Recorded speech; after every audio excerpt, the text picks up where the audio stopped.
Holy shit. Hey everybody, I'm MLK, and this is Cigar Vlog. And this is a Victor Sinclair Vintage Select in Double Gordo. I've said before that cigars typically come in three sizes: big, bigger, and holy shit. That's pretty much this one to a T. This is a 6x70. Let me put this into perspective for you. 60 gauge is 1 inch. This is a 70 gauge. As you can see, it's box pressed, so it should still technically fit in your mouth without completely dislocating your jaw. That said, this is currently uncut because this takes a little creativity to get into. So my cutter will handle a 60 gauge reasonably well. This kind of doesn't fit.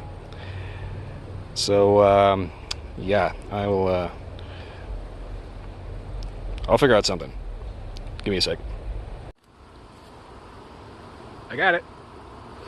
As you can see, I kind of had to jerry-rig a little bit. The first bite kind of got most of the top, and I had to do 2 more on the side just to make sure I got the whole thing open. So, as you can see, getting these things lit consistently can be a bit of a challenge. Excuse me, make sure the extreme close up there. I was trying not to smack my phone on a branch. So far, yep, knew that was going to happen. That's the nice thing about these. You got a nice big double head cap on them, so hopefully that little bit of flake off shouldn't be detrimental to the overall burn of the cigar. What will be detrimental to the burn of the cigar, is the actual size of it. I've had a few of these, and I'm kind of starting to think that maybe 60 gauge is about as big as you want to go, because these are going to require constant touch-ups.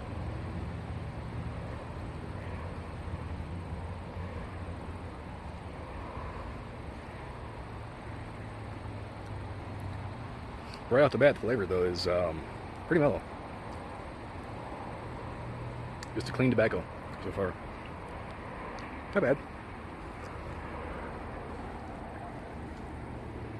Normally I like to do a cigar review without knowing anything about it, but these things have been kind of all over the internet because of the fact that they are kind of an extreme example.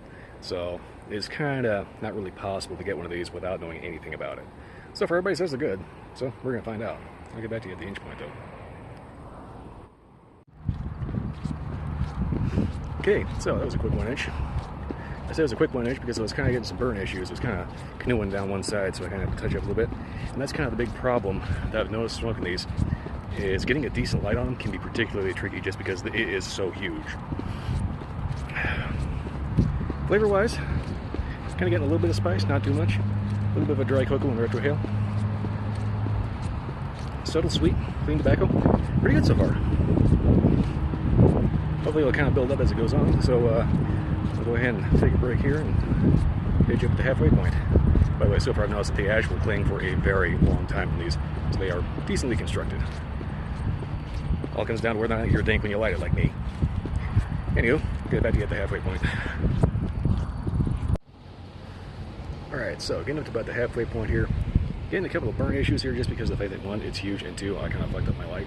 But I've had a few of these. I've been kind of getting a sticky point about how to actually go about and legitimately smoking them. Largely due to the fact that I'm used to Gordos requiring a double puff in order to actually get most of the wrapper to go. This one is just being, well, most of these are being kind of finicky when it comes to getting the wrapper burnt. So I've constantly had to touch up here and there. It's a little annoying, but not that bad. After about the first inch, I can definitely say you're going to want a single puff instead of double. Just go ahead and touch up every so often. The actual flavors I'm getting off of this, everybody says it's like smoking a candy bar. I can totally see where they get that from. There's cocoa, there's nuts, there's a sweet aged tobacco. It's actually quite lovely. You just gotta make sure you don't overheat it, otherwise all you get is blech. But yeah, so far. The only real issue here is the size. I would definitely recommend getting these in maybe a Toro or a Churchill. If you can get them in like a Lancero, Panatella, something like that, something that's nice and small, so you actually get, you know, the most, kind of min-max your flavor. I would probably recommend getting these in a smaller size so far. Otherwise, though, pretty good. As you can see, the band here is kind of huge, so I'm going to go ahead and yank that and give it a proper update when a normal band would be.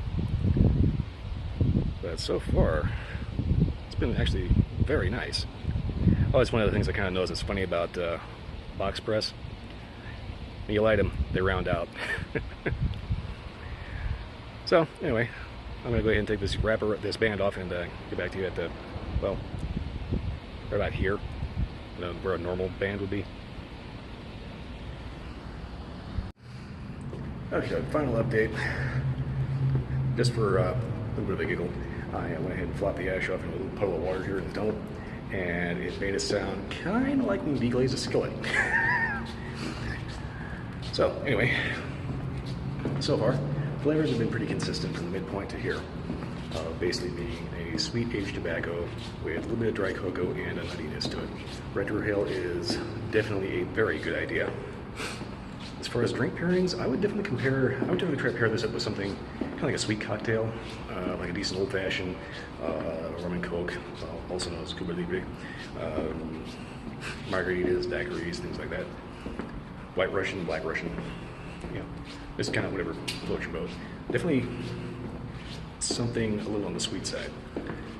Beyond that, I can also recommend getting these in a much smaller size.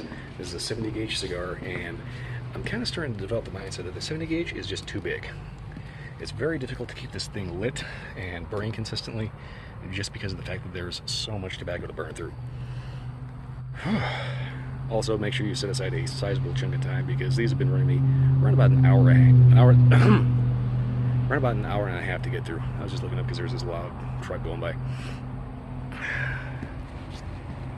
At any rate, so far, it's actually been a very good cigar. But like I said, it's just a little too big at 70 gauge. Otherwise, I can definitely recommend them. But like I said, if you get the double gordo, make sure you've got some time. Beyond that, thank you, Ben. Just go ahead and blow over my mic. I'm pretty much running out of things to say about it. If anything changes from here to when I bite my fingers off, I'll go ahead and leave a note in the description. Otherwise, if you like this video or any other video, like, subscribe, and leave a comment. Let me know if you've ever had one of these, or know somebody who did, other than me. Beyond that, that's all I got. I'll see you next time.